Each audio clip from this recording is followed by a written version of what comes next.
Okay guys, dito tayo muna sa Dallas Mavericks versus Boston Celtics. Bukas dito sa Pilipinas. So, game info muna tayo. Celtics, 36 wins, 15 loss ang standing. Second sila sa East. So, hindi ko nalagay. Dapat pala nalagay ko. So, Mavericks, 26 wins, 25 loss. Pangwalo naman sila sa West. So, ang laro nila is Thursday, February 6, 2025. So, ngayon, sa kanila yan, pero sa atin, dito sa atin, sa Philippine time, February 7, 2025, alas 8:30, 8:30. So, February 7 tayo, 2025, 8:30. So we're TD Garden in Boston. So, ayan, makakalamang sa home court advantage ang Boston. Pupunta sa kanila ang home court advantage. So, spread tayo, Mavericks plus 10, napakalaki ng plus. Celtics minus 10, over under 231. So, kung makikita ninyo, napakalaki ng plus. So, makikita natin kung bakit mamaya. So, ayan, kung bakit malaki ang plus.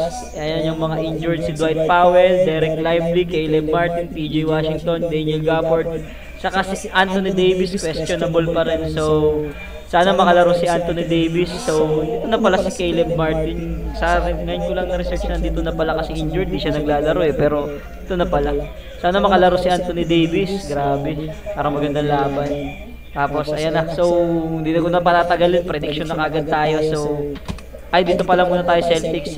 Celtics naman si Jrue Holiday. So, and availability talagang napakalaki ng lamang ng Celtics. Napakaraming nawala na nga sa kanila si Luka, tapos ang dami pang injured na player sa kanila. So talagang kaya malaki ang plus. So for me, final pick Celtics minus 10. Bakit Celtics minus 10? Napakarami na injured kasi sa Dallas.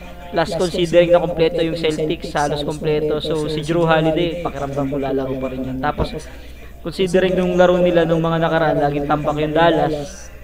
Tapos lalo na nung finals, na kompleto sila, andun pa si Luka saka si Kyrie, parehas healthy, talo pa rin sila. So for me, Celtics talaga minus 10. Again, Celtics minus 10. So guys, ayan, sa mga tatalpak dyan, so medyo control tayo, huwag natin i-bet yung pera na hindi naman pansugal. Laging magtira para sa pamilya. Ayan lang. Thank you.